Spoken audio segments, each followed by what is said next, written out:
Hey Andy, what's your favourite kind of coleslaw? Do you know what? I'm not massively keen. I like a little bit of mustard in my coleslaw, but generally I'll take a potato salad. Have you ever made your own coleslaw? Yeah, all the time. Yeah, it's good, isn't it?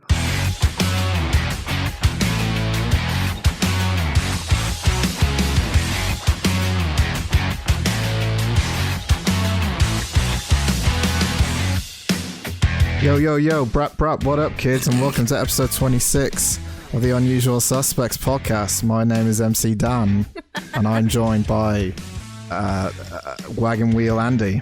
Yeah, what up? Represent Wagon Wheels for life. I can't do this. What's your MC name? It's actually Jaffa Nibbles. We've definitely had this conversation before, you and I. Explain. I have not heard this. There's some sort of Jaffa cake related biscuit thing that's called a Jaffa Nibble, and we had some at work, and I said it sounded like that was my DJ name, DJ Jaffa Nibbles. Oh, I thought you said Jaffa Nipple. Oh no, Nibbles. Oh, Nibbles. Right. Just a tiny orangey zesty nipple. Is that what you're getting at? No, that's not what I'm getting at all. Just checking. Ugh. Imagine it'd be really messy. Nipples like Jaffa cakes. Imagine that. They'd be massive. Anyway, welcome to episode 26 of the Unusual Suspects podcast.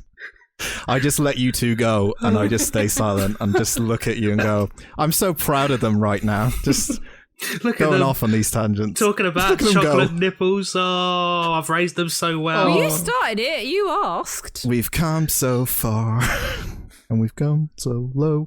We're nearly at Christmas, guys. Yay! I guess. Snow is not falling. Probably not. I guess not. Ooh, I wonder if we're playing Whamageddon this year. Did you play last year? Yeah. Sorry, come again? Whamageddon. Any ideas, Dan?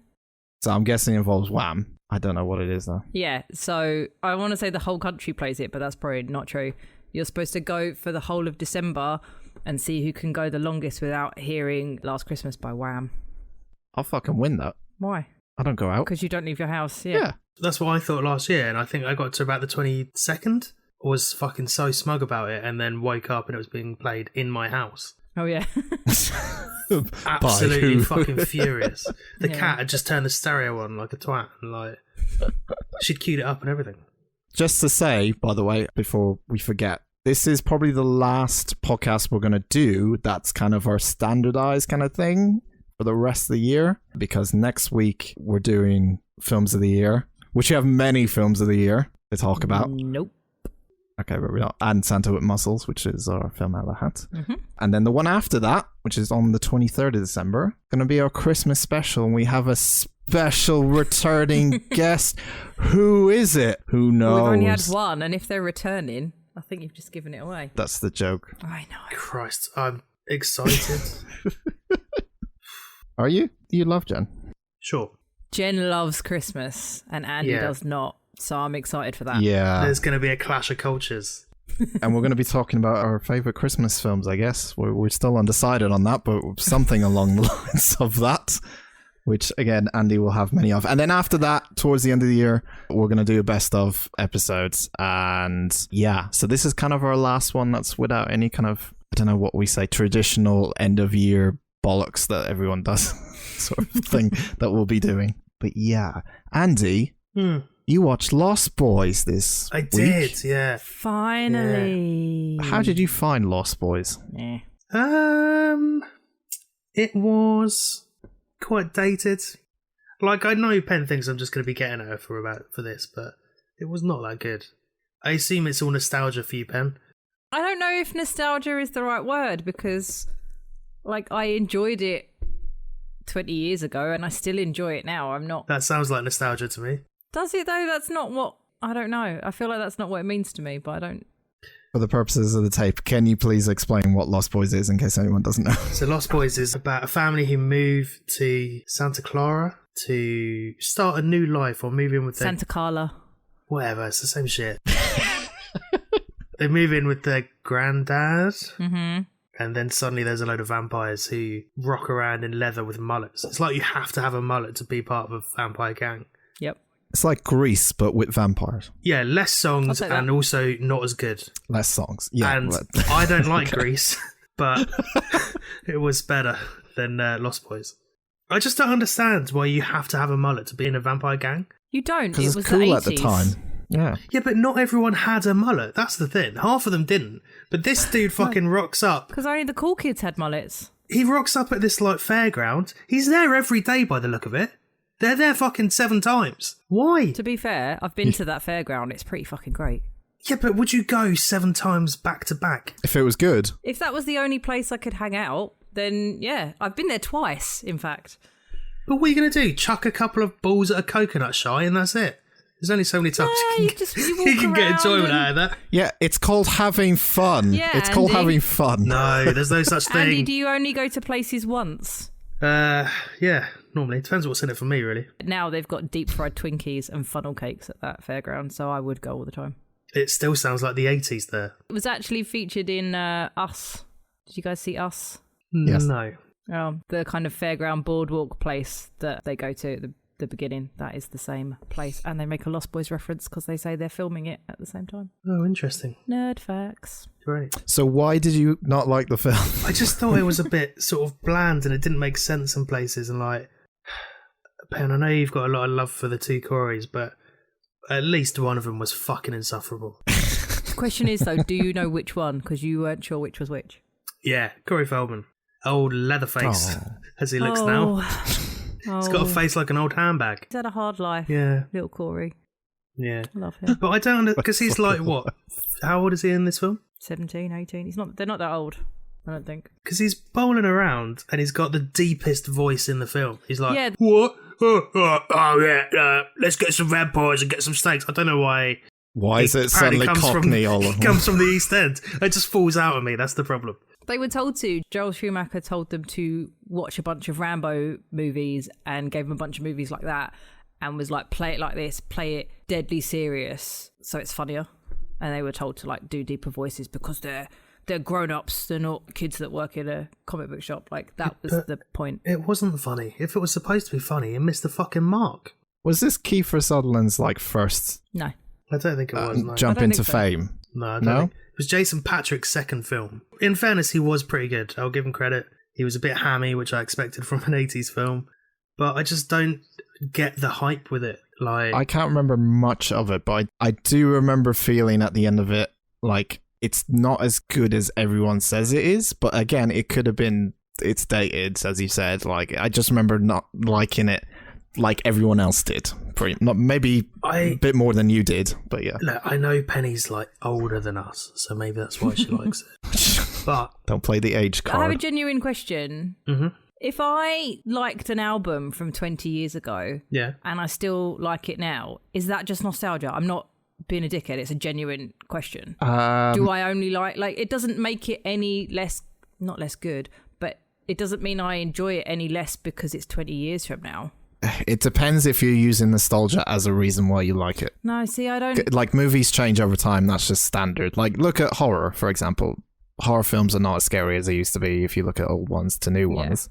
So, yeah, you can look at it as appreciation, as you said, for what it was at the time and say, for what it was at the time, it was good. Or you could look at from 2020's example and go, well, there's things that have been better than this and they've improved on it and probably copied it a bit more and done it better. So, yeah. I just ask because I honestly don't, and you know, I'm the first to admit that I love nostalgia, but I think I've just always enjoyed it. I will always go and see it. I still enjoy it, and not just because like, oh, the 80s, like I still... Let's stick with the music metaphor that you had. Hybrid Theory, 20 years old, and it still sounds as good today as it did 20 years ago, even though genres have changed, everything has changed. And part of that is nostalgia. yeah, but that is still an opinion, Andy. That's not fact. No, I agree with you. I agree with you that it is an opinion. However, I think it still resonates as much now as it did then, whereas this doesn't do that because it... But you don't know because you didn't watch it in the 80s. Do you know what I mean? Like, it was good for the 80s. But that's what I'm saying. You've still got that attachment because you associate things with it. Yeah, but you said Hybrid Theory is still good. Like, Lost Boys is still good. It's just, like you said, it's just dated. It's not shit, but I only like it because I remember it from the past. I mean, there's other films that were out around that time before that still stand the test of time. And I would say this doesn't.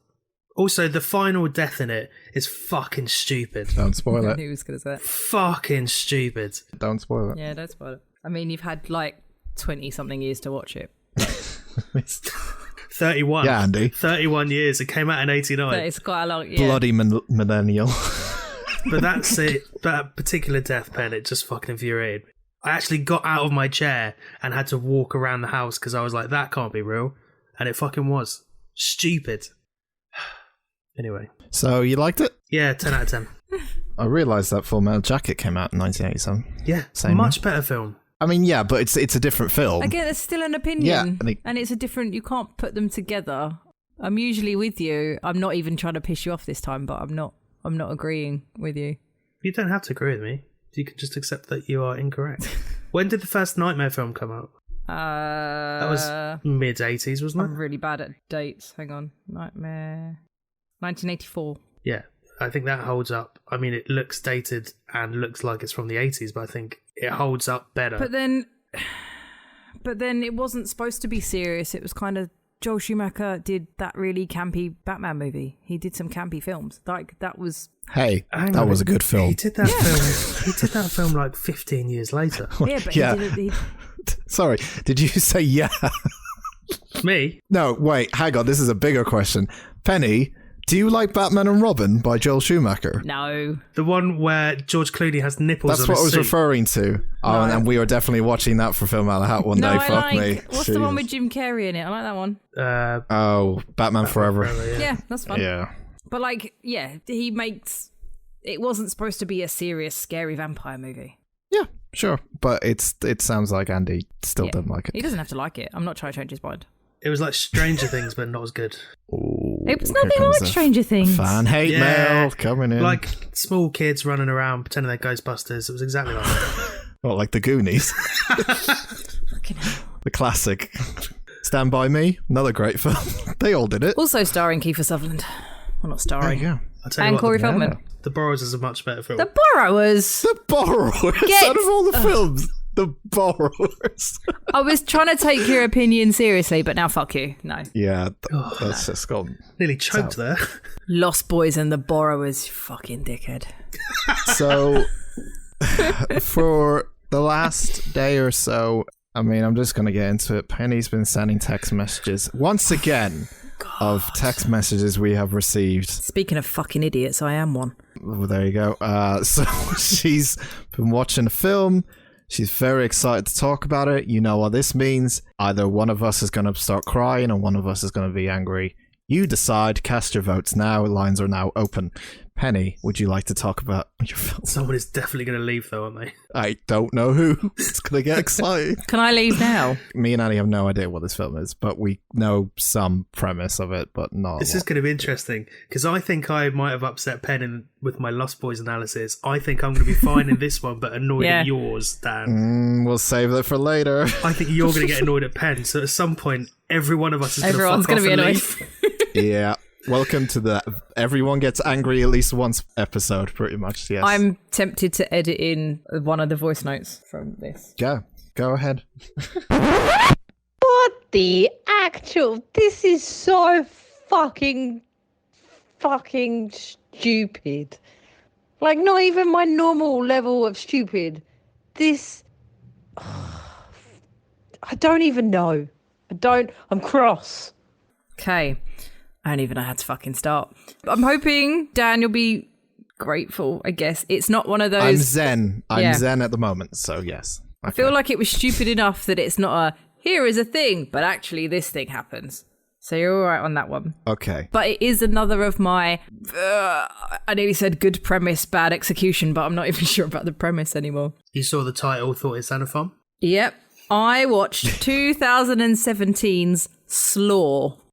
Like coleslaw? Yep. But also like Saw. The poster looks like the Saw poster. They've used the same font. Two foodie brothers kidnap and torture those who ruin their dining experience. And I'm like, great. It's going to be fucking Come Dine With Me. Yes. With food-based saw traps. Yes. Okay. And Yeah. puns. Food puns. I want food puns. Yeah, it was nothing like that. Oh, God, we were so close. So close to perfection. It started off like that, a little bit, and then was a horrible descent into madness. So there's a lot of weird notes in here, so I'm going to do the best that I can. Because there's a lot of just notes of just like, what the fuck is this? So adrenaline shot's gone in. Let's go. There we go.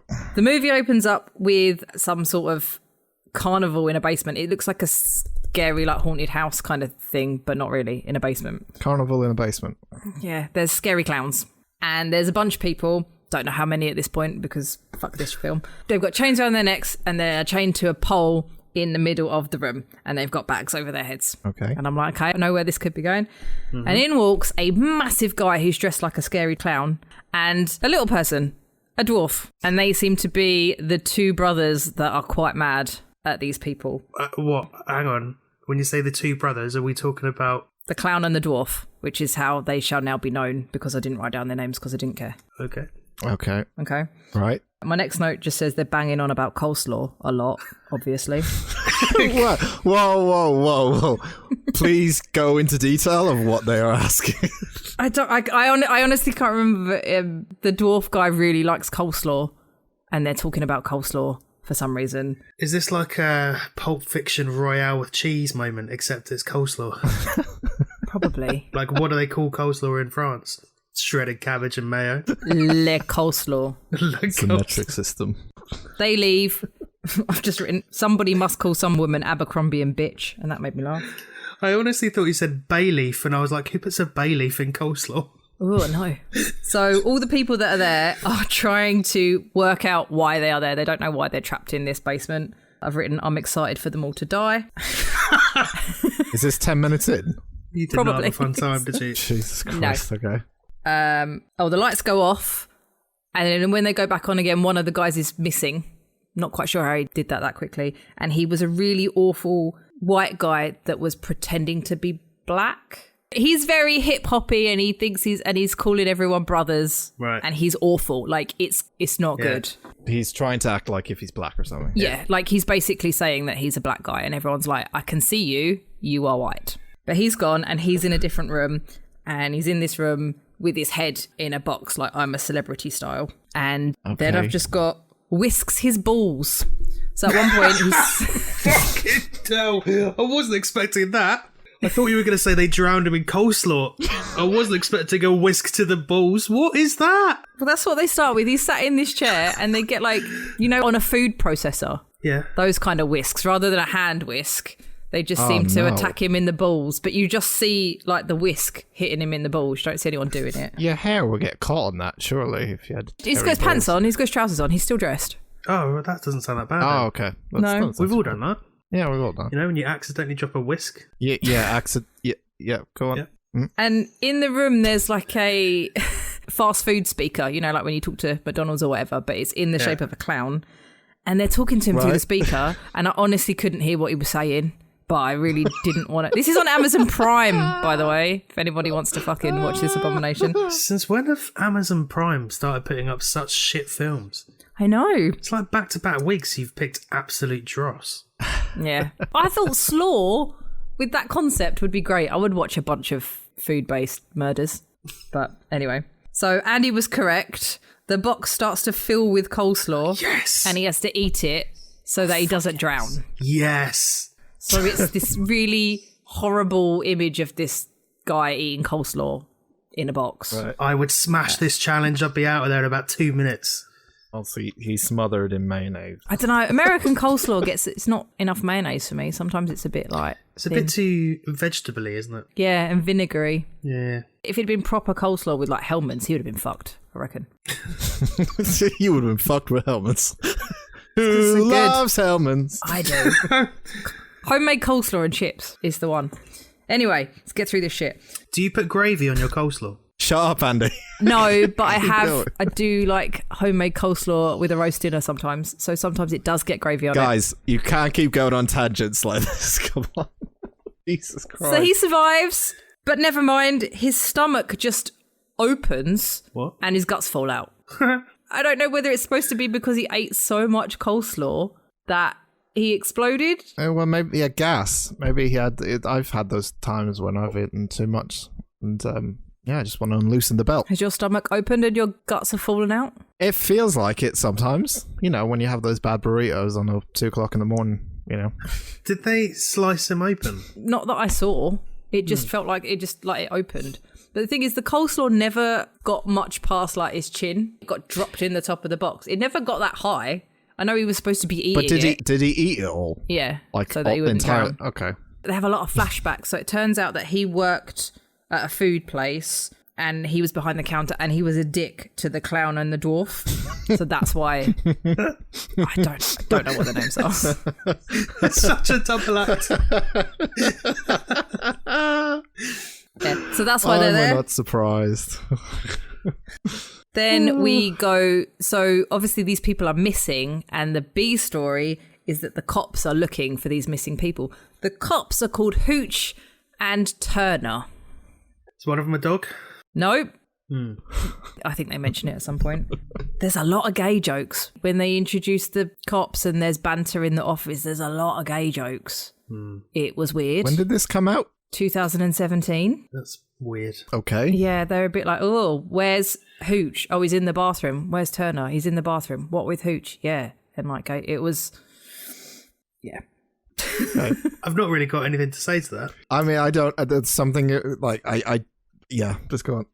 So then there's a bit where the dwarf and the clown are in a restaurant for the clown's birthday. And there's a guy in there with 2 women. Is it just every time I say clown and dwarf? Did the clown get a birthday clown? Clown's birthday. Well, he's not a real clown. Did he do his own party? He's dressed as a clown in the movie so that they don't know who he is. I just like the fact they're going out for his birthday. I feel like I should look up their names. Gordon was the clown. Of course it was. And Martha.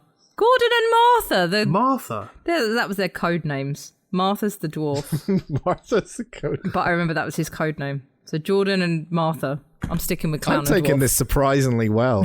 Wow. Well, I think we're still early days, though. Yeah. We're only just at the True. birthday party. True, I can't wait. Let's keep going. So they're having a birthday party and there's this guy with these 2 pretty women and the clown and the dwarf and their mum are being really loud and celebrating. The mum's there as well.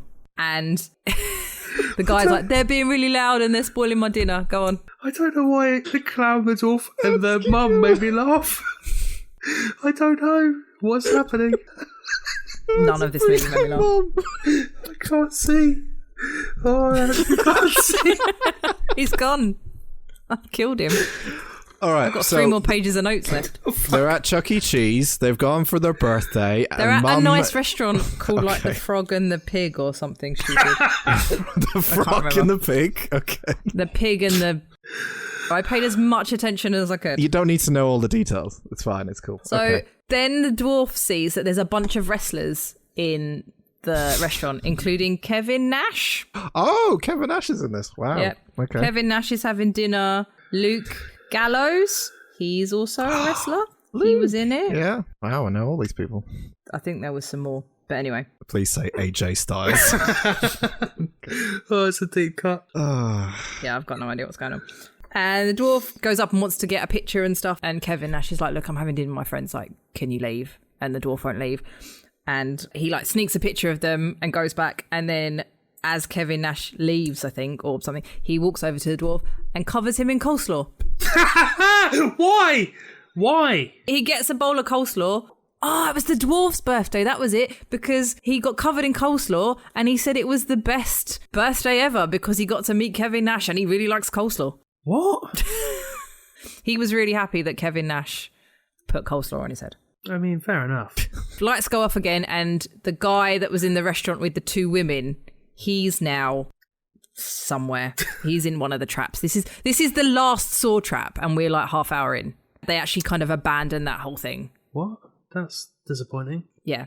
So it's not a parody of Saw, really? No, and it really should have been. Okay. We now know why he's in there because we don't. It's fucking the flashbacks were all over the fucking place. That guy with the women, he gets the restaurant to kick the clown and the dwarf and the mum out because they're being really loud. Yeah. So because he ruined his birthday, that's why they've captured him. So his task is to sing happy birthday in Swedish. Was he Swedish or did he have to learn it? Nope, he's not Swedish, but he's like, oh, I think I saw this on TV once, and manages to do it. Okay. And they still don't like him, so he just gets shot in the face. Even though he completed his task? Yep. I mean, that's unreasonable. Yeah, Jigsaw would have had none of that shit. No, he would have let him go. My laughter has gone suddenly. Oh, it'll be back. They now cut to a convention where Kevin Nash and the wrestlers are. The dwarf is there in disguise to go and meet Kevin Nash properly. And there's also a Bono lookalike. Why? I don't know. What convention is this? Comic-Con? It's the greatest convention in the world. Kevin Nash is sitting there, and then a man next to him who looks like Bono is like, oh, Kevin, are you... But in Irish, you might have to do this, Dan. But he's like, Kevin, are you being mean to people again? I'm not doing it. And then there's also a Johnny Depp lookalike sat next to Bono. Right. Okay, so it's... Yeah, okay. Why were there two lookalikes sat next to a real person? Because they are at a convention with popular culture. Let's just say it's a rip-off of Comic-Con, I guess. Right. And the thing is, like, Kevin Nash was playing Kevin Nash. Yeah. They kept calling him Bono. And I don't know whether he was supposed to be real Bono or pretend Bono. I guess they couldn't afford Bono, so they had to get lookalikes and stuff. That's probably what I thought what they were trying had to like do. Kevin Nash, fake Bono, and fake whoever it was, Elton John or whatever. Johnny Depp. But I thought that was like on their nameplate, so people knew that they were fake Johnny Depp. No, they didn't. They were just sat at tables. This is just, yeah, they had no money. I'm trying to see if I wrote it down, but he would say like U2 song titles just so you were definitely sure it was Bono. He would like slip them into conversation. U2 songs. It's a beautiful day. Yeah, we'll get to that. So we're back in the basement. All they can leave behind, man. They're back in the basement, and turns out the two girls are called Amber, and one of the Ambers has to pee. Oh, I got vertigo. sorry. Do we know what day this con was? Was it Sunday, Bloody Sunday? Oh, you've for ruined. I'm fuck's cutting that sake. out because you've ruined that. That's later on, sharp. Was he standing next to a Joshua tree? That's just an album title. Sorry. Go on, Ken. Sorry. So there's two Ambers. One is sluttier than the other, and she really has to pee. That's good to so know. she convinces the clown to take her to pee, and she flirts with him a lot. And she says the word panties quite a lot. Like, I remember feeling... Why does she need the clown to take her to pee? Because she's chained up in the basement. Oh, okay. So she's like, I need to go. She's still chained up when he takes her to the toilet. So she's like, oh, I need your help because I can't pull my panties down. But she literally said panties so many times it made me feel uncomfortable. Yeah. And she flirts with the clown, and then they cut back to the basement, and everyone's like, oh, Amber's a slut. She's definitely banging him. But they use a lot of euphemisms instead. So they're like, oh, yeah, they're bumping uglies. And the dwarf doesn't get it. And they're like, they're churning butter, all these other ones. And putting the hat on Uncle Charlie, which is not That's one. a new one. Yeah, I've not. All the rest of them is like half a dozen. I'm like, oh, yeah. And they're putting the hat on Uncle Charlie. It's not just me then. Is it like with a hat hanger, you know, when you put hat on the coat hanger, essentially? Is that what it means? Well, unless she's the hat and his dick's Uncle Charlie. I don't Yeah, know. that's what, like, you Yeah, hang a I hat up, guess. maybe. That's terrible fucking reference. I don't know. If that is true. So the cops carry on looking for the missing people. One of the girls, I should have written down everybody's names. I just didn't care. Lakeisha is missing, and she makes a big fuss about her name's not like LaQuisha, Latifah, LaQuanda, Latoya. There's a whole big thing about that, how you have to get her name right. They go looking for her at her restaurant, and there's quite a lot of racist chicken jokes Sorry? about how certain people like chicken. Right. Oh, Yeah. okay. And the cops make that joke, and the guy's like, what do you mean, you people? It's so awkward. I can't believe we're actually still talking about this film. And then a very, very stereotypical... This is a film? This is just a dream I had. A very stereotypical Jamaican guy comes in with a gun Okay. and tries to rob the place. He hasn't seen the cops, so he comes in pointing guns and being very racistly stereotypical. It's awful. And then the cops point guns at him from either side, and one of them goes, do you feel lucky, punk? And the other one says, make my day. And then the Jamaican robber faints. Right. That's the end of that bit. Okay. I've got no questions. No. Then we cut to the clown and the dwarf and the mum having dinner, having a nice little family dinner. And The clown's clearly had sex with slutty Amber. So Right. he's like, I've met a new girl. I'm going to bring her to dinner. There's some really bad ADR in this film at some point where they've obviously had to re-record a line. Yeah. But like, so you know how they do it so you can't see their faces, but it sounds different. Yeah. So there's some of that in there. Professional. Cuts back to the basement. They're getting really hungry. So one of the guys eats some really old coleslaw Of course he does. because that's all that's laying around. And then there's a bunch of fart jokes. We're still in 2017, everyone. Right. So, hang on. What? I can't even say the words. I'm just going, what? Where is this going? Spoilers, Anywhere? Is it? nowhere. That's why I was really cross. I'm glad we get to hear it. I didn't have time to watch anything else either. Well, you guys insisted I talked about it. You sold it to us. Andy was. Let's just, for the evidence, I'll fucking post it on Twitter. Considering the voice clip you sent us that you are apparently going to edit in, you can't not hear about this film. No. You've sold it to me, and that's the problem. I like I'm some of looking the... out for the mental health of our audience, is all I'm saying. Well, they don't And have myself. to watch this now, so... I regret it, because even I'm finding this film questionable, but it's fun to make Penny watch it and then talk about it. Okay. There's a waiter, the waiter from the Frog and Pig or whatever it was called. They go to the restaurant to find the guy and the two Ambers, but it's closed. And the waiter is outside because he's like, I didn't know it was closing. Apparently they sold it to somebody else. Right. And he's outside like, I haven't been paid. And his name is Patrick. And he has a really bad British accent. But like, I didn't notice it the first time he was on screen that he was supposed to be British. But I realised the second time because he says the words barmy, bugger, bloke, mate and arse. Just so you know that he's British. The English vocab, everyone. Yeah.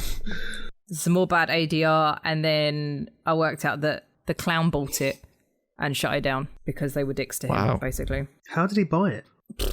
With clown money. With coleslaw. With coleslaw. It's money in this universe. They made a reference to them having lots of money. I think the guy with the ambers, they spilt champagne on his suit and he was like, oh, you can't, this suit's worth more than you make a week. And he's like, I make like $1 million a week or something. I'm going to buy you 2 new suits. It's the numbers are ridiculous. Birthday parties are very lucrative, to be fair. Yeah. So while the cops are outside the restaurant, there's a guy hanging around outside and they're like, I know you. You're like Billy the arsonist. Okay. And he's like, no, I'm not an arsonist. I don't light fires. I've got asthma. So the cop sticks his hand in the guy's pocket and pulls out like 8 lighters. 8. I counted. So the cops lead him away, even though he hasn't done anything. Right. Yeah. And the only bit that made me laugh is while they lead the arsonist away, he just goes, can I interest you gentlemen in some quality fellatio? Presumably to get him out of the cuffs. Oh, yeah, but we never see him again and nothing gets set on fire, so I don't know why that scene was there at all. Maybe they just wanted to make a reference to Billy the arsonist. Maybe. This film was like 1 hour and 22 minutes long. Feels like it. Then there is a flashback to a child with a beard, who I eventually work out is the clown. And they somehow explain that's why he's mad that people mess with his food. He's been mad at people for messing with his food since he was a kid. Why? Because he's got a Why does he beard. have a beard as a child? Is it just? I think Amber was like flirting with him and being like, oh, you've got a really good beard. And he's like, thanks, I've had it since I was a kid. But it's literally a child in a stick-on beard. That's quite funny, though. Yeah. It wasn't. Yeah. It wasn't. Why does him having a beard mean he gets annoyed at people messing with his food, though? That's what I don't understand. I mean, it is annoying when you get food stuck in your beard, I can confirm. I found a bit of pepperoni in my beard last week that was there for at least 5 hours. But why does that mean... You have to tell us this. Why do you even have to say all this?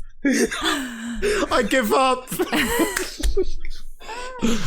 I think The glue has become unglued. Sorry. I think the clown and the dwarf have a big problem with chicken places not giving them honey and mustard sauce to go with their chicken. That seems to be a big problem. That's why they took LaQuisha, or whatever her name was, because she wouldn't give him any honey mustard. And then I'm pretty sure they mentioned honey mustard near the kid with the beard. I don't... Godfather. Goodfellas. This film. Wait, what? Godfather. Goodfellas. What's wrong with Goodfellas? This film. I think he's just... No, I'm just thinking about films. Okay. How far we've come in... okay, yeah. You know, Cinematic history. Godfather. Yep. Goodfellas. I'm with you. This film. Lost Boys. Get out. Lost Boys. So Amber's still she's free now because she's dating Clown Man and she's still there at their house. And she goes into the mum's room. Remember their little old mum? Yeah. Oh, yeah. Can't forget. Oh, that's not little old mum. That's a hot woman. Right. She's like, oh, like she knows that the young woman is pretending to... She is their mum to them, but she's not old. So I don't understand whether she was pretending to be their mum or what. It's not explained. But basically, she's like, oh, I knew you were younger. I could tell by your ankles. This is like a Big Mama's house situation, isn't it? I don't... What? Yeah, okay. So she's seen that the mum's got like young ankles. So she goes into her room and is like, I know that you're young. From your ankles? Yeah, there's a whole thing. She's like, oh, I knew I should have worn socks. But that's it. She turns out she's not the mum. She's their sister. Yeah. I don't know why she's pretending to be their mum. And then they kiss. Okay. Pen, do you... Mm-hmm. I suffered through it. Now you have to suffer through it. Yeah, thanks, mate. Where do you find these things? Amazon Prime, she said. I told you I made that list of... Yeah. And then I just picked it off the list. But why this one? Because I thought the concept would be good. Okay, I'll give you that then. I love the Saw movies. I love food. Yeah, I'll give you that. Yeah. If anyone's got any like Saw recipe traps for success, you should say.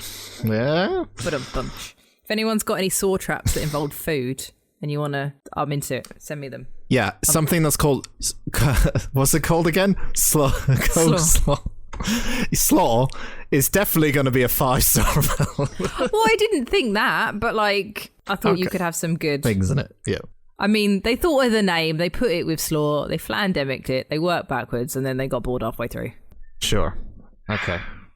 So then, yeah, Slutty Amber and the sister mum are now kissing because they're both attractive women.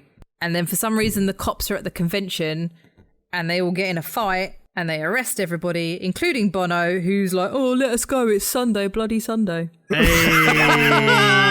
See? Cracking joke, I told you.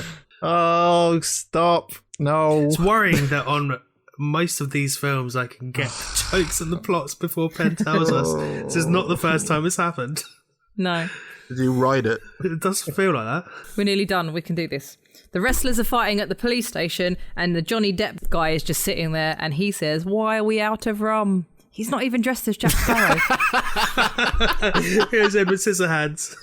He's just like normal Johnny Depp. Because I wasn't sure he was Johnny Depp the first time round. It was only when he said that I'm like, oh yeah, he is supposed to be Johnny Depp. Why are we out of rum? Why are we out of rum, though? I don't know where this bit was from, but I've written there's a guy screaming and he sounds like one of those dog toy chickens. You know when you squeeze them and they're like, Mah! Yeah, he's screaming like that. Special sauce burger. That's exactly what it sounds like. Chisholm too? Yeah, they went to a place, his burger wasn't cooked enough, so he sent it back and they jizzed in it, but he didn't eat it. But that's why one of the other guys is in the basement. Right. And there is one more Saw trap, I lie. He's got a bowl of, anyone want to guess? Mash. Coleslaw! Oh, bollocks. So he's got a bowl of coleslaw and he has to get the coleslaw from a bowl into another bowl and he has to fill it up enough so it trips a switch to let him out. And he has to do this using his mouth. Right. So he has to pick up the coleslaw in his mouth and spit it into another bowl and make sure there's enough to trip the switch so he can get out. It's just like a regular I'm a Celeb Bush Tucker trial, isn't it? Ah, but there's a twist. I've written, oh yeah, and there's pubes in it. Whose pubes? Both the clown and the dwarf's pubes are in the coleslaw. Okay. Oh, I thought it was going to be like razor blades. I wasn't expecting anything as sort of non-offensive as pubes. Pubes. Just pubes. Why? This film is so good. It's not. And also fucking terrible. He fails. Why did he fail? No, because of the pubes. No, he couldn't get enough in the bowl in time, so he started trying to pick it up off the floor, but he can't do it, and he fails. What happened when he failed? Did he die? He was burnt alive. Like the whole room is on fire. Oh, okay, right. Then they start using some of the music from Breaking Bad, like the stings. Like, it really, really sounds like it. You know, like the... Yeah. Oh, I think the only guy left, it turns out he's their dad. He's chained up as well, and he just likes hanging out and watching. What? Like Jigsaw in the first movie. So he's chained up, and he's the dwarf and the clown's dad. His name's Charles, and he just likes hanging out and watching. What happened to the actual mum? I don't know. The mum was just their sister dressed up. Don't know what happened to the mum. So now both the Ambers are dating the clown and the dwarf, and they're at the Frog and the Pig because the clown owns it. You know when you get like stories of psychopaths and they like write diaries? Yeah. It sounds like an idea that someone like a psychopath wrote down. Yeah. Well, we're going to do the end, and I need you to not say anything until I'm finished. Okay. Do you want to give us a code word for when you're done, and we can both just bite our lip? Yeah, safe word. Can we have a safe word, please? I'll tell you, because I'll tell you the exact note that I've written, and I literally sent you that voicemail about 2 seconds after. Okay. So the two Ambers, the clown and the dwarf, the dad, and maybe the sister, I don't know, they're all at the restaurant. I think Kevin Nash is there, and the Amber that's with the dwarf is like, why did you let him tip coleslaw on you? You're better than that. So they go into the men's bathroom, they beat up Kevin Nash, they kill him. Amber then stands in front of a urinal and has a piss. And then I've written, the end, are you fucking kidding me? I am fucking fuming. I don't want to call it a Hatchet end because Hatchet is much better than this. This literally ended mid-film. It didn't. It's an hour and 16 minutes out of an hour and 22 minutes, according to Amazon. What the fucking... I literally don't know what to say right now. I'm livid. I'm actually livid. Okay, so where do you want to start, Dan? Where should we start with this?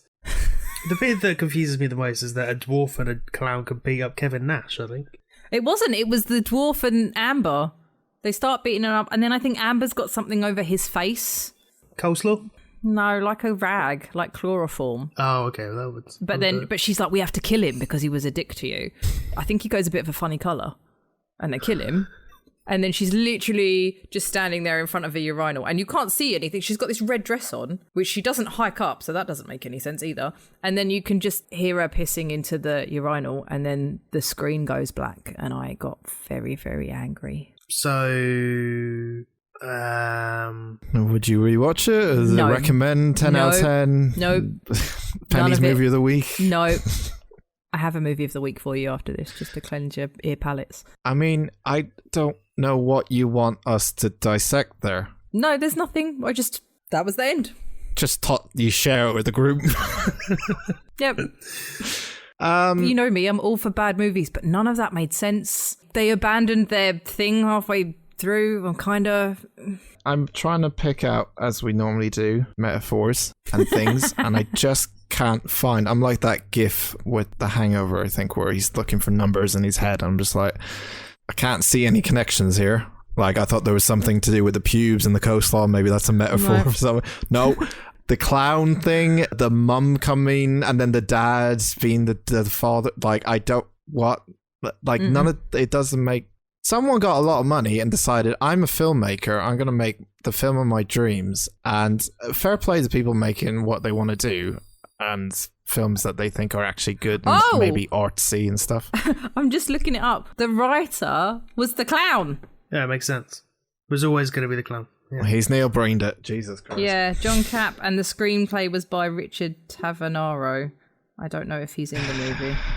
I don't think he is. I mean, it just sounds like a piece of transgressive fiction that has got out of hand. Oh no, he was in the movie. So the people that wrote it were the clown and the guy with the two ambers. So they wrote this movie, and it was directed by a man called Matt Green. Oh, good for him. So Put that on your CV, I guess. I'm proud of it.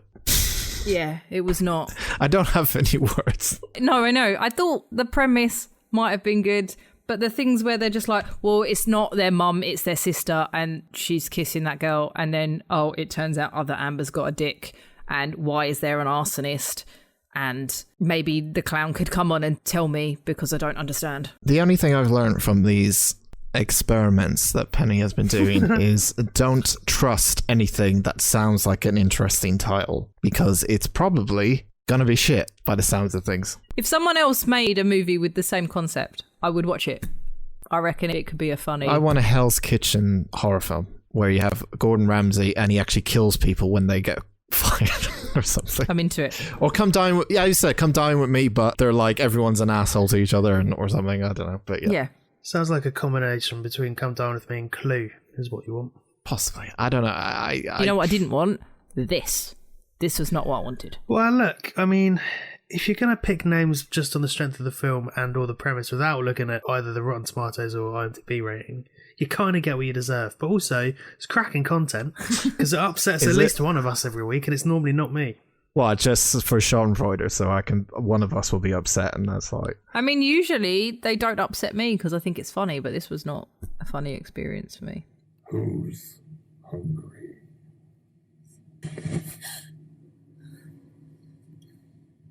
You call me Gordon.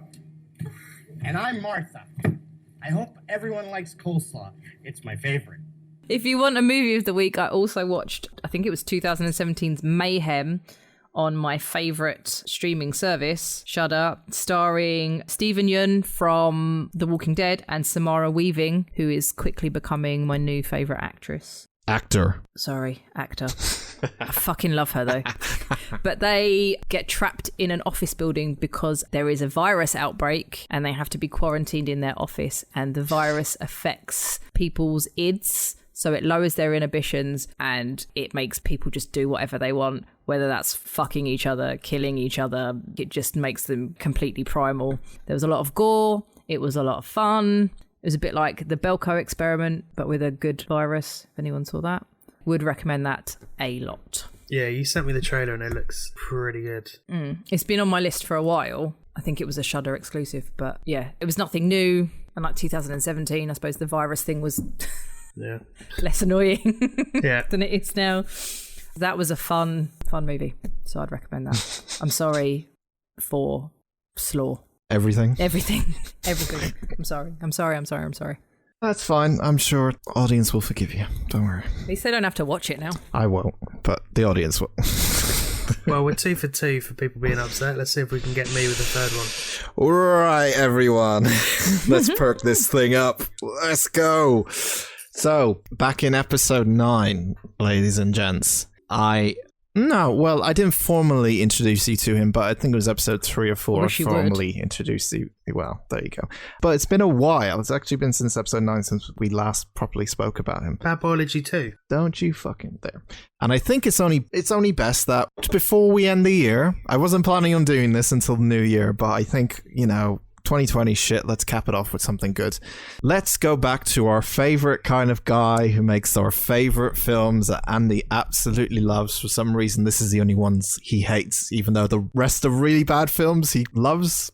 The weird relationship he has with this man. That is true. Yeah. Let's go back to our laptop crashing, coffee mug spilling, handsome chappy that gets all the women, Neil Breen, with his next film in his collection of films that he's done. We're going to do another Neil Breen breakdown. Woo! I can't wait any longer. I'm not ready for this. You are not ready for this.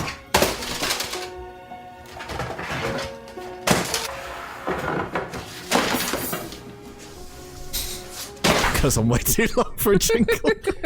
Yeah. There's also no melody.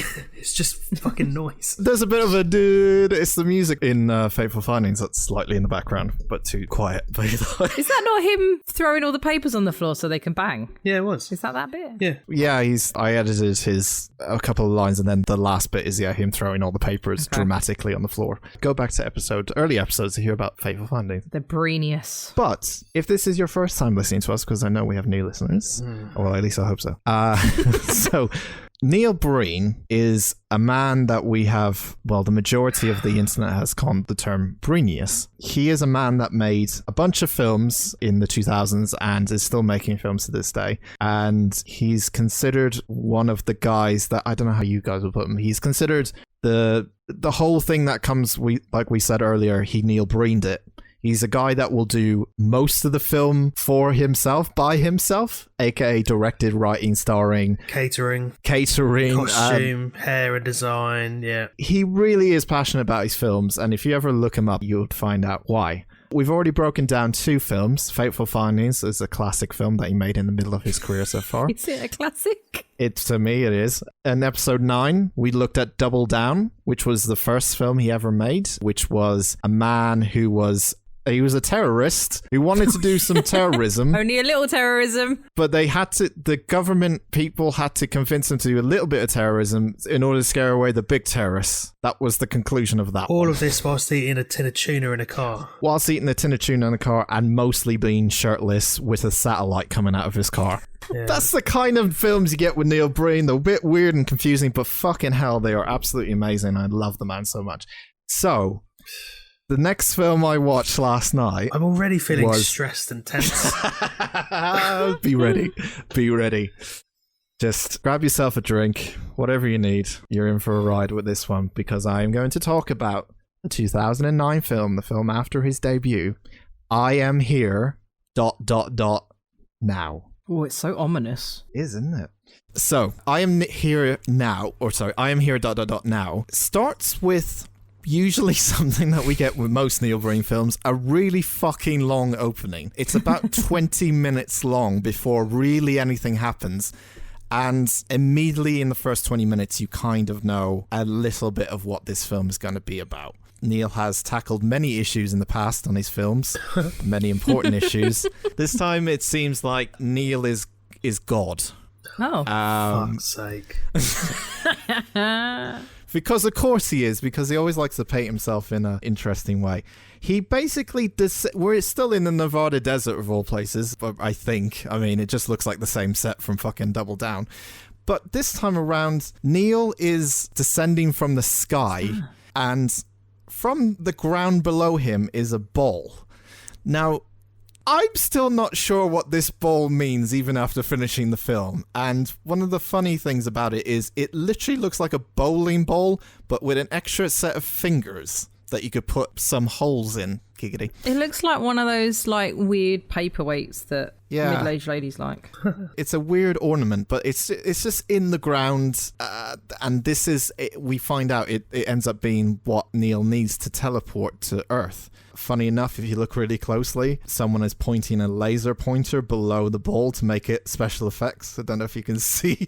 There's this laser pointer. Oh, yeah. So someone's putting a laser pointer at this ball, which is clearly just this, I don't know why, just to make some sort of special effects. I don't know, it's weird. Anyway, Neil is descending onto Earth, and he arrives with holes in his hands and holes in his foot. Also, he has computer chips in his wrists. I was going to say, he's got circuit boards stuck to his wrists or something. Well, they're kind of just shoved up his sleeve, and then he has a motherboard shoved in his chest. But it's just covered up by his coat. It's not like in his body or special effects. It's just covered up by his coat. Like he's double-sided taped it to his chest and it's just kind of held. It's trying to make, like, so I'm thinking, right, so he's come down from Earth. Before we go any further, he's come down from Earth and he's got computer chips on his wrists and his body, and there's a ball. And then we get this flashing scene of Neil's face and him flashing into what I can only describe as like a serial murderer mask with really long hair, this kind of creepy kind of mask that he's got going on, and it's kind of flashing between his face and that mask. He's meant to build some kind of weird, oh, what's this? And you find out what it is down the line, kind of. But he's essentially some strange person from outer space, possibly, okay? And he's arrived on Earth. One of the first lines he ever says is, "I'm disappointed in this species." Aren't we all, mate? Human species. It's his first line. You all right, Andy? Yeah. It gets a whole lot worse. Is he disappointed in terrorists like he glorified in the other movie? I mean, I can never tell with Neil. Like, his characters are so exactly the same. Like, he never changes anything drastically. He's literally just playing himself, but he's like, I'm a terrorist, I am God, I'm a writer. But you can't tell by his character if he's any different from all the roles he's ever played, which makes it Breenius. They're one-dimensional. It wouldn't surprise me if, like, 10 years Very. down the line, he's like, oh, by the way, they're all related. Yeah, they're all linked Yeah. together. Anyway, he's descended from Earth. He's arrived on Earth, and he's disappointed in the species, the human species. His very first line is this film. There is a 20-minute opening when he has descended onto the Earth where he talks about renewable energies and the big companies in the world that are causing energy and greenhouse gases. You know where this is going. Like, this is Animals United, but with Neil Breen kind of thing going on. Yeah. Which I thought was just Birdemic, but apparently not. It kind of feels like he may have got this, like, it's very Birdemic, this film, it turns into from the very start. It goes in many different directions, but yeah. Yeah, he's talking about the environment, he's talking about how humans over time have wrecked it, so he's basically a really shit version of Dave Attenborough, that's what I'm saying. Very strange version of Dave Attenborough. Anyway, there is a scene, I just want to premise, after finishing this film, it is one of the funniest films I've ever seen in my entire life. I'm not kidding. Yeah, but is that down to the writing being funny, or is it down to being so shit that it's hilarious? Just That one. what happens in it is just so unexpected that you just have to laugh. I haven't laughed that hard in years watching this film. I'm being honest. Like, legitimately, this is one of the funniest fucking films I've ever seen for very different reasons. He meets a couple as he's walking through the desert after he's landed on Earth who are drug addicts, right? And they're smoking weed and they're pointing their pistols at their heads because they're so high that they don't know how to act normal. And That happens with weed. That happens with weed. They shove guns in their faces. They're drinking beer. They're drinking Miller Lite, which wouldn't get you fucking drunk anyway. So anyway. No. Hanging out in the back of their car, and their dialogue between each other is so unbelievable, and I can only just recreate it for you, which is exactly goes like this. Oh, baby, you make me want to hold you. Yes, I want to hold you too. Let's get it together. And his way of approaching hold me, baby, is by touching her left tit and then moving away back from it. That was his hold me, baby. Is that not how you hold your girlfriend? You just hold her Just touch her tit for 1 second and then go back to drinking and smoking. Oh, he doesn't even cup it like he's holding it. Maybe I've been doing it wrong. I always go for the right tit. Maybe that's the problem. Oh, go clockwise. Anyway, they take some more drugs, and Neil sees this as he's descending into Earth. He's disappointed. He decides that you people are scum and druggy, and you therefore should be knocked unconscious. All right, judgy Neil. So I can steal your clothes. Do they shoot him? Yeah, but nothing happens. But he steals their clothes. Just leaves them naked. In their pants in a pile. In the desert. They're definitely dead. Yeah, okay, so what we're led to it, this is really hard for me to explain this film, but this is what we know so far.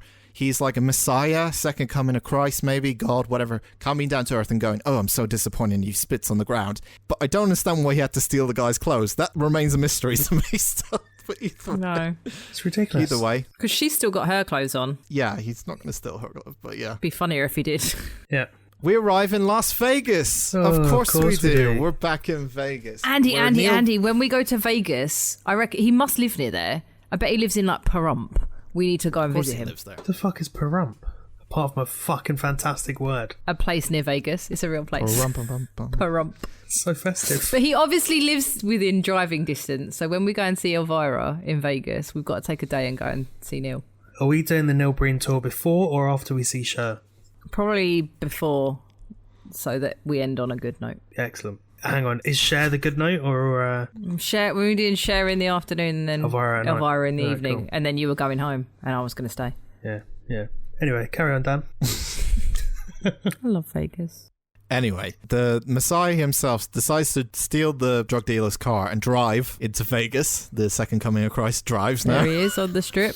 He also looks like he's wearing the same clothes as he was in... From Double Down. Double Down. Yeah. He looks like the same. It's the same shirt, right? There's a lot of reusable things from both Faithful Findings and Double Down that do come into play as things go on. I was going to say, this looks like the same footage as last time. It's only his second film, guys. Give him a chance. This was after the successful film of Double Down. He only had one big one. He has another one. This is it. I couldn't afford more stock footage. Had to use the same stuff. Oh, there's fuck tons of stuff. I reckon he stole all of the stock footage anyway. Yeah. So, he goes to Vegas. Meanwhile, we meet a group of 3 businessmen, right? Just hanging around in Vegas with their suits and shit. And they're all like, they're talking about like how they're gonna destroy solar panels and that's why they'll make a profit. What? Unless they're selling like a rival solar panel company. The term is like, I understand, like I can see Neil writing this down and going, right, we need to make it very clear that these are bad businessmen who want to destroy the environment. But they make it so obvious that they're bad businessmen. It's so unrealistic, like the conversations they have. It's like, oh, all the small businesses will be out of business once we move in. Yes, they will. And there will be no more clean energy for everyone. I'm like, even the worst of worst people wouldn't be like this. If you're trying to make villains, I mean, okay, fine, but you got to have, not just because he sounds evil to be like a motive. Anyway, I'm breaking down a Neil fucking Breen film. It's so much exposition. I think that's what annoys me about it, is that it is just like constant exposition. I really fucking hate it. Oh, there's so much in this. More stock footage. So he's got no head. They play a very important part later on in the film. Now, around about this time, this is when the film takes a bit of a weird twist and it just keeps going, and I'm just going to keep going and not stop. That's what she said. We meet, there's these 2 girls, I have no idea what their names are. Fucking hell, I'm not going to make notes on their names and shit. It doesn't really matter. Clown and dwarf. There's like 2 young girls, basically. And there's a woman that tells them from this one building, but by the way, this building that they use is used for every business that's involved with this film. So even the big businessmen are using that building, because I'm guessing that's all Neil could rent out, is this one building. So they had to use it for as much time as possible. Get your money's worth. And she's like, they're talking about how great renewable energy is and how great it is that solar panels are going to be great and blah, blah, blah. And this woman comes in and says, you've got the job. She's like, yay, everything's going great for our characters, like normal Neil Breen films start off with. But then, literally 2 minutes later, she comes back out of the building, this woman, to tell these 2 girls, I'm sorry, but you just lost your job. What? Because of the economy.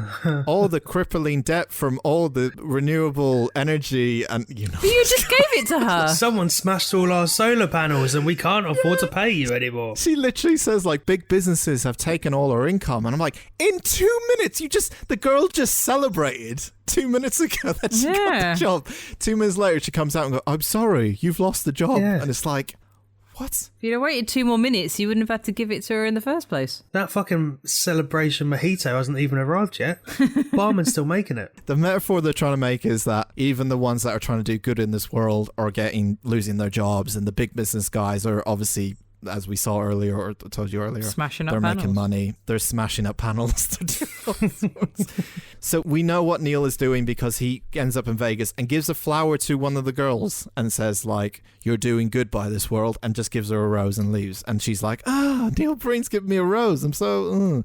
Anyway. There's a hole in his shirt. I feel like he's going to do a bit of a nip slip. Christ. What happens Surprise next is kind of mental.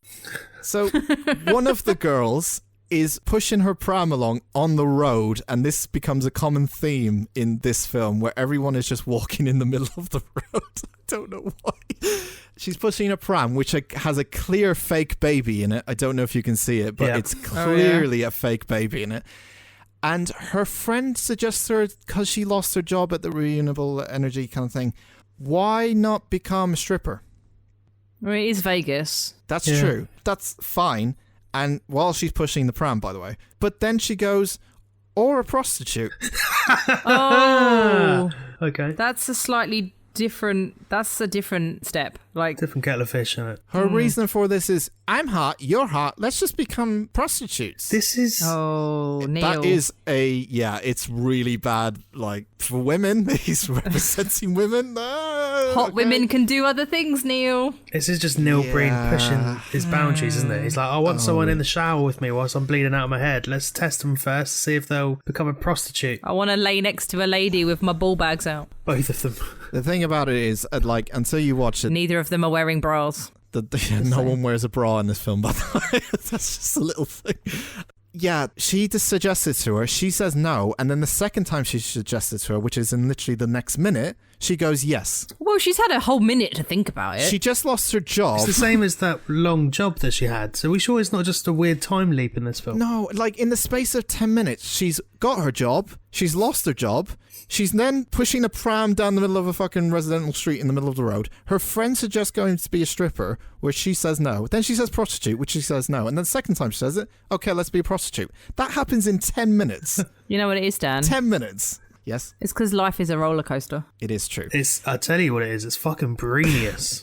One of the best scenes after this is because now the friend has told her she's hot and she should become a prostitute, a random guy on a bike heads towards them, right? With the pram and the baby in the pram, these two girls. And when he sees the two girls, he really shittily falls over on his bike. right? Okay. Wait. Oh. And they start laughing, and his reasoning for this, when we cut to him, he says, wow, they're so hot. I mean, I've got some questions or issues, really. I gotta keep pushing through with this anyway. So the girls end up going, literally in 5 minutes, they end up going to this gang who are like the worst looking gang in the world. Is that Penn from Penn and Teller? Because they're in Vegas. I mean, it looks like... Rudy Giuliani. It looks like Ocean's 11, except without the big names. I laughed my head off as soon as this was the gang, right? So the gang consists of two of the banker rich men that we saw earlier that was like business kind of thing, solar power to destroy. It consists of three guys who have AKs and M4s in their hands, and then this dude who looks like Penn and Teller, and he's actually the best actor in this whole thing, and he has one line, and I'm like, no, he's the best. He's actually really good at the acting, but it's like, it's such a weird combination for a gang, because you've got like rich businessmen and people who are not rich, and then this guy who looks like a scientist or professor from a university fucking thing. And the girls end up going to them because they're like, do you want some? And then they're like, oh, yeah. they're being prostitutes immediately on the street. 5 minutes. Okay. The baby's gone somewhere. They're going to be prostitutes. This is why it's weird, because Neil is not in this film a lot. It's weird. It's really strange. Well, you can't take your baby to work with you if you're a prostitute. That would just kill the mood. That's true. So that makes sense. That's very sensible. So they're just like, I want to have some what you haven't, and all this kind of bollocks. And just like, it's just made, I couldn't stop laughing at the whole situation, because it's clear that the girls thought this was stupid, and then the guys thought this was stupid, and you can see on their face that they don't want to say these lines because they think it's stupid. I honestly think wonder how much they got paid to do it. Probably fuck all. Well, how much do you need to get paid to do it? Wanting woman with no bras. Please join this film. Also, they're both wearing similar shirts that open. Yeah. Like they're They the same all- shirt but in different colours. Yeah. And the drug addict woman was wearing the same one too. Yeah, they're all wearing the same clothes. Oh, like Neil. the girls are wearing the same exact fucking clothes. It's so The strange. one on the left there, she looks like she is literally about to fall out of that shirt as well. Yeah. I'm assuming that was Neil's point. Yeah. Well, maybe it's just easy access prostitute clothes. He's just a dirty old man, isn't he? So Oh, here we go. We've seen this pool before. It is. It's the same one. So the situation at this point, we're about nearly halfway through, is that these girls go off prostituting to make money, and these big business guys are like, they're saying destroying solar panels is great and small businesses are going down and blah blah blah. Are they saying this to the prostitutes? No, they're kind Okay. of muttering it to each other. It's there's a lot of fucking. There's a weird bit that comes up later that just doesn't make a lick of sense, but it's the funniest thing in the world. One of the business guys takes the two girls to his pool, Okay, now this pool, as I said before, is Neil's pool that we've seen in Fateful Findings, so we're already reusing sets. Sorry. Oh God. I have to prepare myself for this bit because I couldn't believe what I saw when this happened. And Andy, you're going to laugh your head off. The girls start to strip down naked, right? Oh, no, not yet, actually. So they don't get naked. They jump in the pool, okay? In their bikinis. Meanwhile, this business guy is sat by the pool just saying the most fucking stupidest thing going, yeah, I'll have one of those. Like cutting back to him going, give me some of that thing. And I like that when you do that. Like literally just keeps going back to him saying one-liners. I'm like, oh my God. It's got a magnum of champagne next to him, but it's not open. Yeah. Okay. So what happens is the girls end up going into the pool, okay? And there's these air beds. And they try to jump on the air beds.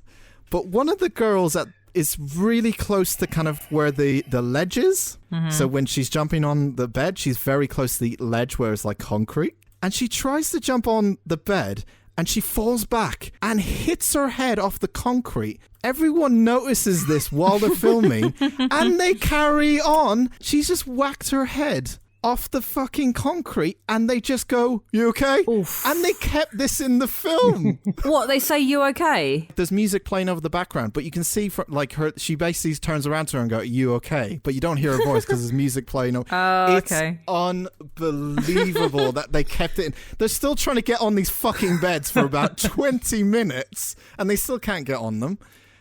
Yeah, she whacks her head off and it's just fucking... So I'm going to have to say this for later. I know there's a lot of stuff I get through, but I'll get through as quick as possible. One of the girls has angel wings tattooed on her back, okay? Yeah. Mm-hmm. She was the one that suggested we become prostitutes to the other girl. Yeah. So that's an important thing for the end of the film, I think. I think. There's a scene where they get naked and that champagne that Andy talked about where the guy sat next to champagne, they pour it into the glass, but it's clearly like being squirted out of a water bottle. You don't see the water bottle. So all you get is... you hear the noise of a water bottle like going into a glass and it's like champagne? Sure. Is it at least fizzy water? No, it's like you can hear the, you know, like when you crumble a plastic bottle. Yeah. You can hear it. And I'm like, oh my God. Flat champagne. God, Jesus Christ. All right, so we're halfway through. We're nearly there. I have to talk about this because this is the weirdest fucking thing in the world. There's this random guy with a wheelchair, okay? So what they're trying to represent in this film is that all poor people lived in houses that are completely fucked, is what they're trying to say. I mean, he looks like he lives on a demolition site. Yeah. Like, that looks like it's been knocked down. Every poor person in this film lives in a demolition site. They literally walk out of their house and it's like, oh, what a beautiful morning. And it's a demolition site. I don't understand how you watch these films and enjoy them. Because it's fucking... There's literally like a half knocked down house. Oh my, you have to fuck it, like, honestly. Yeah, he's trying to say, like, poor people live in knockdown houses, I guess that's what he's trying to say. What happens is this guy in a wheelchair ends up trying to go into Vegas. He accidentally stubs a guy in his foot. The wheelchair guy stubs this guy's foot, and the guy pushes the guy in the wheelchair off his wheelchair. Neil goes up to the guy and says, that's not very nice, and then makes the guy bleed from his eyes, and he runs away. Thing is, right, they're at the Vegas sign, yes, which is quite busy. Yeah. I bet he hasn't got release forms and shit. Like, no. Pen, the next 10 minutes or so, it's just going to make absolutely no sense in terms of I'm ready for it. Anything. I'm just going to roll with it. Okay. He helps the guy who got pushed off his wheelchair and he's like, are you okay? And blah. He's obviously trying to be the almighty, trying to help the poor and the vulnerable. Neil has a superpower. Of course. Of course he does. Can you guess what his superpower is? Making people's eyes bleed, apparently. He can stop time. What? Oh, of course. But the thing about it is, Neil doesn't have the budget to stop time or make it look realistic that he's stopping time. So instead, and I'm not kidding here, he just tells people to stop in the middle of their walking, like oh no. Legitimately, if you were walking and you suddenly stopped, it's that obvious. Oh no, that was terrible. Who walks like that? That woman in the shorts. Yeah. What's even more weird is the guy who pushed the guy off the wheelchair is in this group all of a sudden after his eyes bled. He's in the back. So now that's the same dude. It's just... I like that he made them stop walking, and then immediately a car went past. Yeah. I didn't notice that. There's cars going by and all these people have stopped moving. And then he just waves his hands again. And all he did that for, to freeze the people, was so the guy in the wheelchair could see the sign properly, so the people wouldn't stand in front of it. That's all he did to stop time. That was the only reason he did it. Why didn't he just join the That was fucking it. queue? Also, this guy looks like he lives in Vegas. Why does he care? That smile's terrifying. Well, he does, because he wasn't that far, was he? This guy in the wheelchair just wanted to see Vegas sign, and he fucking just stares at it and smiles. It's fucking hilarious. I can't believe he got there when it was that empty. Neil waves his hands and suddenly... Well, he doesn't even wave his hands. The people just suddenly start to walk. The thing about it is, they're all out of sync. So one guy starts walking, and then the others go, oh, do we start walking? And then they go. There's so someone one guy walking moves. behind them on the other side of the street as well. It's so shit, man. It's so shit. It's so good. It's not. I can't even put my mouse pointer straight. I'm laughing too much. Anyway, oh god, I get through this. All right, Danny Battenfield. All right, so Gotta get through this. basically, the girls end up doing prostitution for a while. There's so much shit. I'm gonna have to skip it. Hang on. There's just too much. Okay, the girls are getting tired of doing the prostitution. Of course you would. So one of the girls has a boyfriend of some sort. They're on a bench and they're talking to one another. And as they're talking to one another, the girl says to the boyfriend, I think I'm just gonna get a job in a factory or something. But then you suddenly hear her say, no, I'll just continue to be a prostitute. It makes good money. But her mouth is not moving.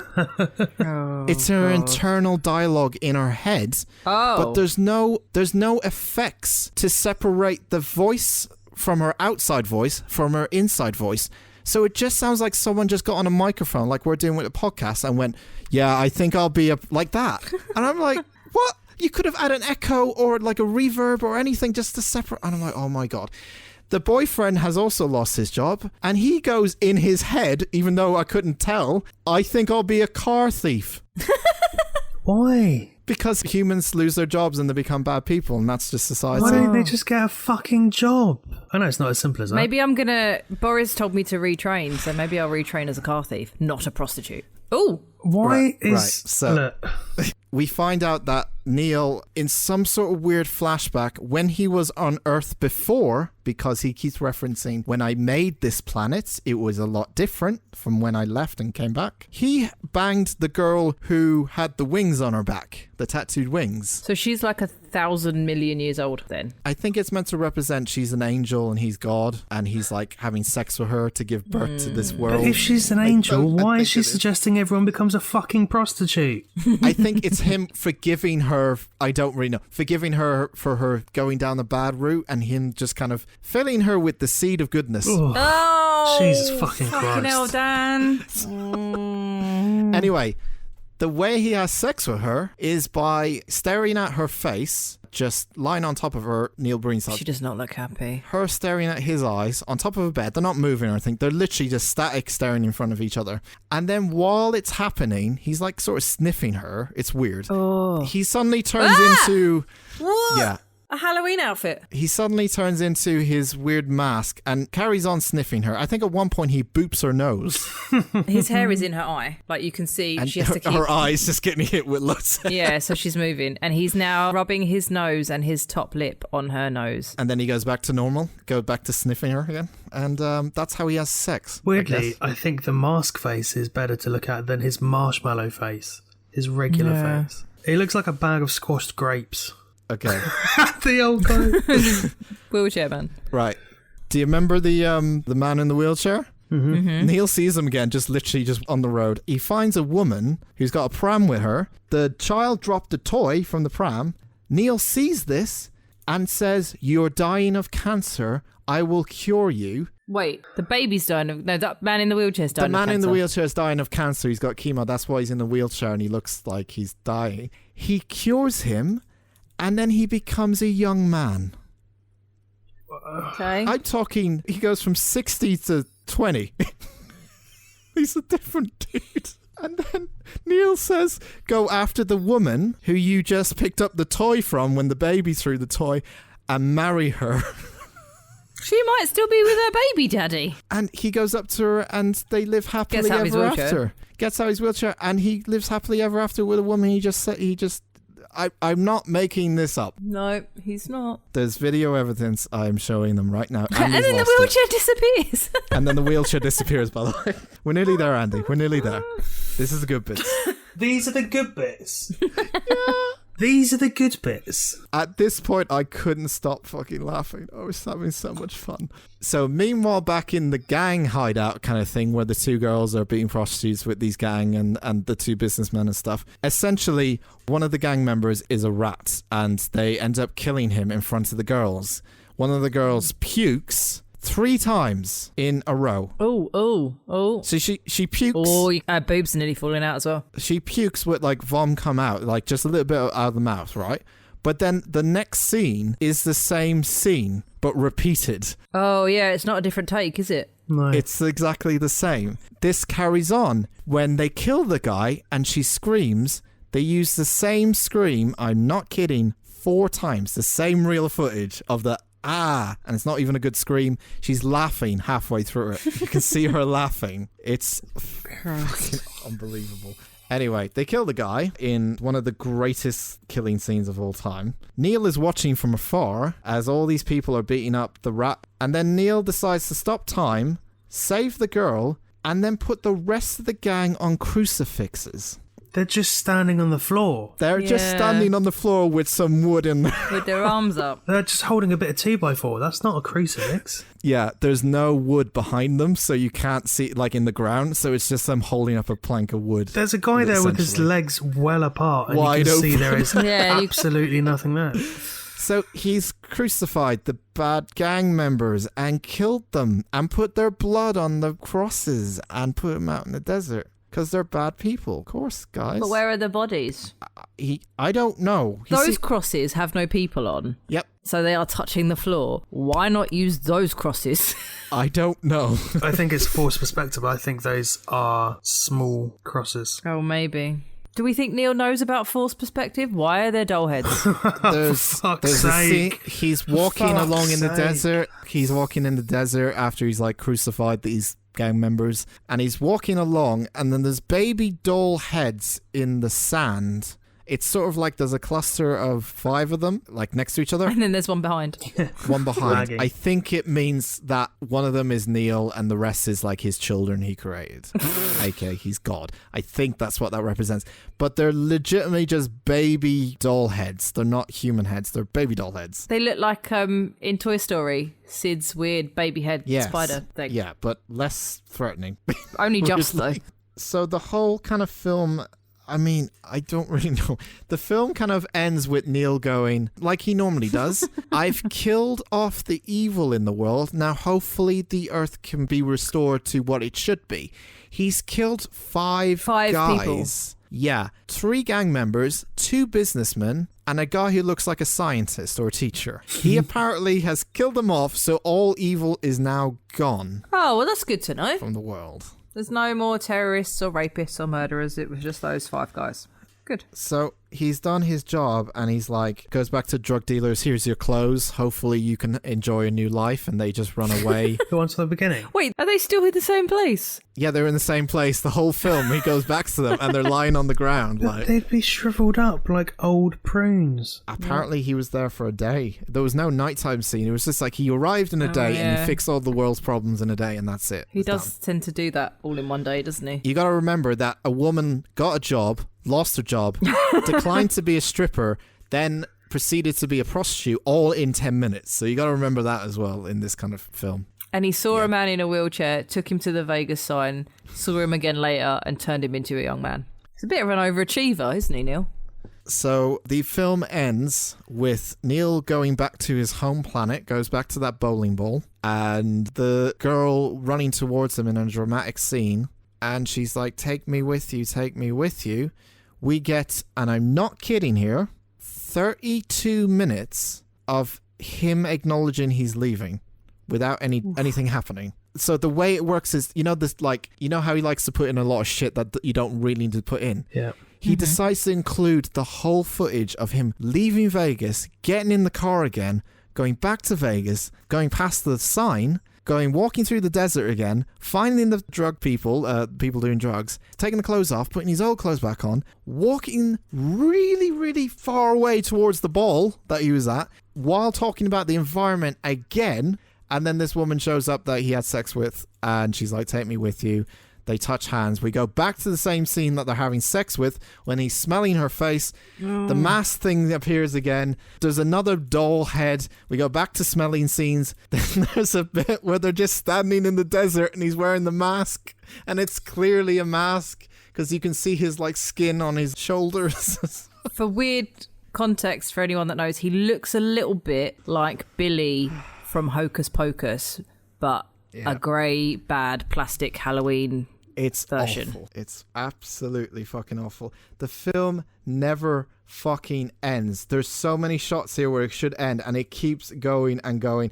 And after literally about 32 minutes of just the ending scene happening, it finally fucking ends. How long is the film? 1 hour 32. So the whole film is an hour, and then 32 minutes of him leaving. If you count the 20 minutes of intro as well. So literally the film, what actually happens is like 40 minutes long, I would say. It is, I Am Here Now. Me talking about it doesn't do it justice, honestly. Like with most Neil Breen films, it is honestly so bad. It is fucking hilarious. And I laugh my ass off watching this. I wouldn't watch it again though.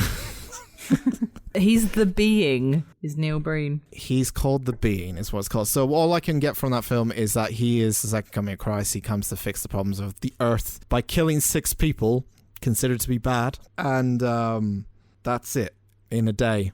And he cures a man who has cancer and in a wheelchair. Oh, look, man in pickup truck. Ali Banks, gang member. Ali Banks. Sorry, I'm reading the credits. Jeremy Stevens had a couple of roles. He was the undercover cop and the boy on the bike.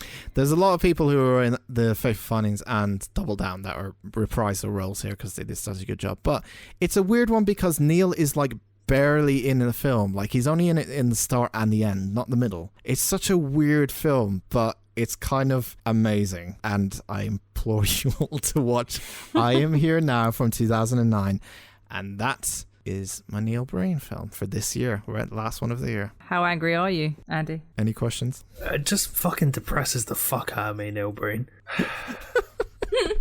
I've got nothing else to add. It is honestly, I think you might like it, Andy. I know you don't, it doesn't seem like it from what me describing it, but there's so many fucking things in it that just made me laugh. I think I just end up... We'll get some turbo shandies in you, and it'll be fine. Exactly. Yeah, but if we get some turbo shandies and then we watch the Neil Breen film, I reckon I'll smash up the house and kick the cat through a window. I don't really want to do that.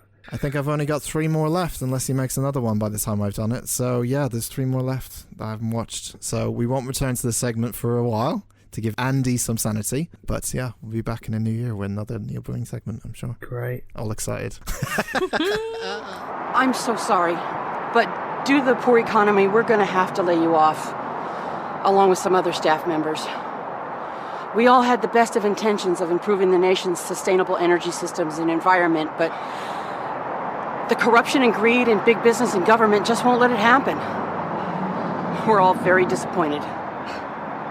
Yeah, it's always the government and lawyers that prevent progress. I feel much better now. Oh, okay. Penny, what's her socials? You can find us on Facebook and Instagram at Unusual Suspects Pod and on Twitter at Unusual Podspec. I am at Penny_photopit. Dan talks a lot. Choices21. Kill me.